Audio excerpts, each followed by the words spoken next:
ఈరోజు ఏప్రిల్ 2వ తారీఖు world autism awareness day. So ఈ మధ్యకాలంలో మనందరం ఎక్కువగా వింటున్న మాట పిల్లల్లో ఆటిజం అనేది పెరుగుతుంది అని. సో మనందరికీ తెలియాల్సిన అంశం ఏంటంటే నిజంగా పిల్లల్లో ఆటిజం ఉందా లేదా?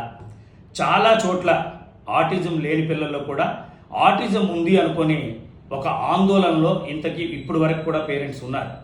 నా దగ్గరకి 24 సంవత్సరాల అనుభవంలో చాలామంది పేరెంట్స్ వాళ్ళ పిల్లలకు తీసుకొచ్చి, సార్ మా బాబు లేదా పాప ఆటిజంతో బాధపడుతున్నారంటే వాళ్ళని నేను క్లినికల్గా అబ్జర్వ్ చేసి డెవలప్మెంటల్ హిస్టరీ తీసుకున్నాక, లేదు మీ పిల్లల్లో ఆటిజం లేదు, భ్రమల్లో ఉండొద్దు, ఆటిజం లాగుంది కానీ ఆటిజం కాదు, అందుకే మీరు డెసిజన్ తీసుకోవడమో లేకపోతే ఒక లేమన్ మాట వినడమో కాకుండా స్పీచ్ పెథాలజిస్ట్ అనే స్పెషలిస్ట్ దగ్గరికి కానీ దగ్గరలో ఉన్న పీడియాట్రిషియన్ కానీ సంప్రదించి, ఎప్పుడు ఏ వయసులో సంప్రదించాలి?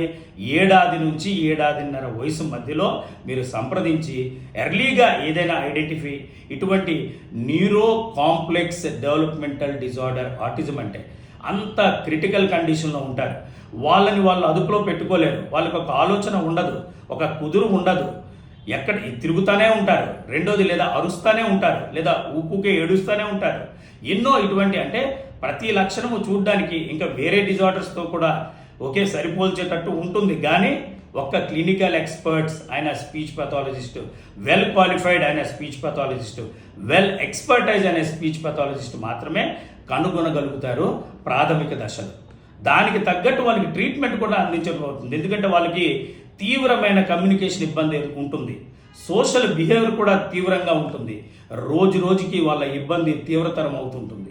అందుకు ఎట్టి పరిస్థితుల్లో అశ్రద్ధ వద్దు. ఆటిజంగా నిర్ధారణ చేయబడిన తర్వాత వాళ్ళకి సరైన ట్రీట్మెంట్ అందించడం ఎంతో ముఖ్యమైనది.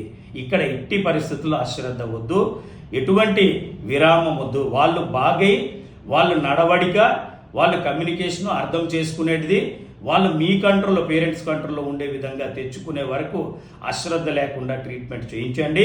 తొందరలో మనము నిర్ధారణ చేసుకుంటే బ్రహ్మాండమైన ట్రీట్మెంట్ అనేది లభ్యమవుతుంది. పూర్తిగా నయం కాకపోయినా అత్యధిక మోతాదులో మనం మేనేజ్ చేసే అవకాశం ఎక్కువగా ఉంటుంది. Thank you.